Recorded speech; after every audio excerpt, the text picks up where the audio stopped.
1975년 서울대 나온 청년 5명이 사무실 하나에서 회사를 차려 자본금 500만 원. 근데 4년 뒤 이 회사가 직원 8,000명짜리 재벌이 돼 있었어. 비결이 뭐였냐면 이 사람들 진짜 미친 짓을 해. 중동에 시멘트를 수출하는데 배가 없으니까 군용 상륙함을 빌려서 직접 하역 작전을 벌인 거야. 거의 전쟁을 방불케 하는 수준이었거든. 근데 그렇게 대단했던 회사가 창업 4년 7개월 만에 전 계열사 부도야. 자, 여기서 핵심입니다. 이 전설적인 남자에게 대체 무슨 일이 벌어진 걸까? 1975년 6월 서울대 나온 청년 5명이 남대문 근처 그랜드 빌딩에 사무실 하나를 얻어 신선호, 강동원, 최한준, 신태승, 권순우 전부 서울대 출신이야. 이 중에서 리더가 바로 신선호, 경기고의 서울대 응용서학과를 나온 사람이야. 이 사람이 만든 회사 이름이 율산실업인데 율산은 아버지의 호에서 따온 거야. 자본금은 딱 500만 원. 지금 봐도 적은 돈인데 1975년이면 그래도 좀 되는 돈 아니냐고. 맞아. 근데 회사를 운영하기엔 턱없이 부족한 금액이었어. 그런데 이 사람들한테 엄청난 무기가 하나 있었어. 바로 시대야.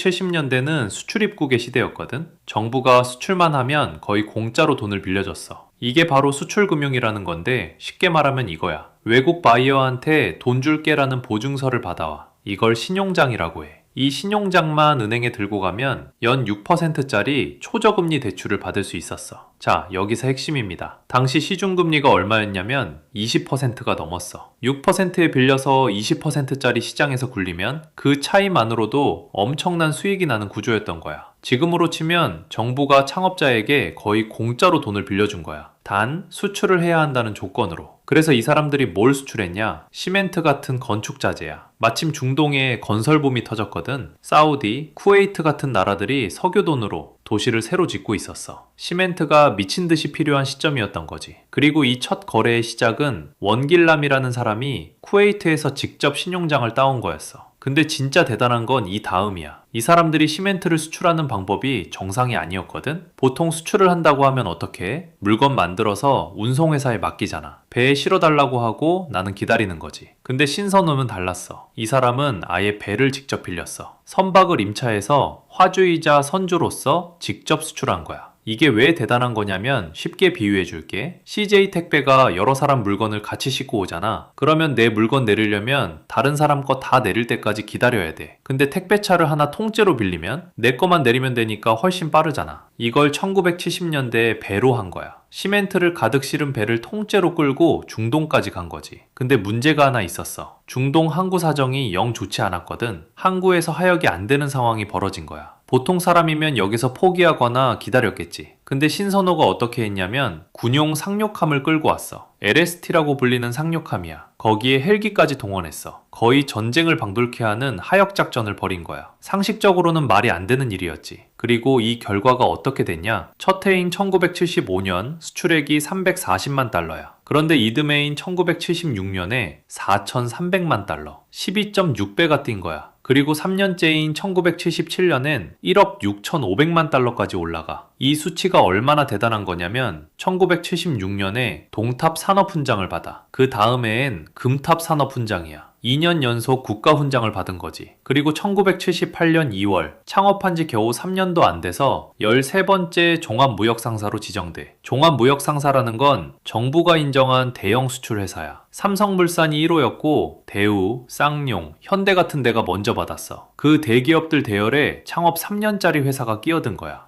이때 율산그룹의 규모가 14개 계열사의 직원만 약 8,000명이었어. 자본금 500만 원으로 시작한 회사가 창업 4년 만에 재벌이 된 거지. 근데 이렇게 눈부시게 성장한 만큼 몰락도 순식간이었어. 율산그룹이 겉으로는 14개 계열사의 직원 8,000명짜리 대기업이었잖아. 근데 속을 뜯어보면 완전 다른 그림이었거든. 자본금 98억 원, 은행에서 빌린 돈 1,523억 원, 빌린 돈이 자기 돈의 15배가 넘었어. 쉽게 말하면 카드 빚으로 집 사고 그 집 담보로 또 빌리고 그걸로 또 사업을 벌인 거야. 하나만 삐끗하면 전부 무너지는 구조였던 거지. 더 큰 문제가 있었어. 급한 데 쓰려고 빌린 단기 자금을 부동산이나 기업 인수 같은 장기 투자에 쏟아부은 거야. 신진 알루미늄을 5억 원에 인수하고 율산건설, 율산전자까지 벌려. 돈이 당장 묶여버리니까 갚을 돈이 없어진 거지. 자, 여기서 핵심입니다. 이 구조에서 악재가 하나만 터져도 끝인데 연달아 4개 4개가 터져. 첫 번째, 1978년 7월 사우디에서 외국 기업 도소매 금지 규정을 위반한 게 적발돼 거액의 벌금을 물게 됐는데 문제는 벌금이 아니었어. 율산이 사우디에서 쫓겨난다는 소문이 돌기 시작한 거야. 돈 빌려준 금융사들이 바로 자금을 회수하기 시작해. 근데 여기서 끝이 아니야. 두 번째, 한 달 뒤인 8월 8일 정부가 부동산 투기 억제 조치를 때려 건축자재 수출이 금지되고 부동산 시장이 꽁꽁 얼어붙어 율산의 주력 사업인 건축자재 수출이 막혀버린 거야. 세 번째, 서울 신탁은행이 대출을 해줄 테니까 부실 기업을 떠안으라고 강요해. 돈 빌리려면 망해가는 회사까지 같이 사야 하는 거야. 70억 원 구제금융을 받았는데 이건 단기 부채 갚는데 정부 소진돼. 네 번째, 이건 진짜 드라마야. 1979년 1월 25일 신선호 회장이 납치를 당해 고위기관을 사칭한 괴한들한테 끌려간 거야. 경부고속도로 양재 톨게이트 근처에서 55분 만에 탈출에 성공하긴 했어. 근데 문제는 그 다음이었어. 기자회견을 열어서 청와대를 사칭했다고 폭로해버린 거야. 청와대가 발끈해 정부를 적으로 돌린 셈이 돼버린 거지. 결국 1979년 4월 신선호 회장은 외국항 관리법 위반과 횡령 혐의로 구속돼. 그리고 한 달 뒤인 5월 6일 전 계열사 일괄부도 창업 4년 7개월 만이었어. 완전히 끝난 줄 알았어. 근데 이 사람한테 딱 하나 남은 게 있었거든.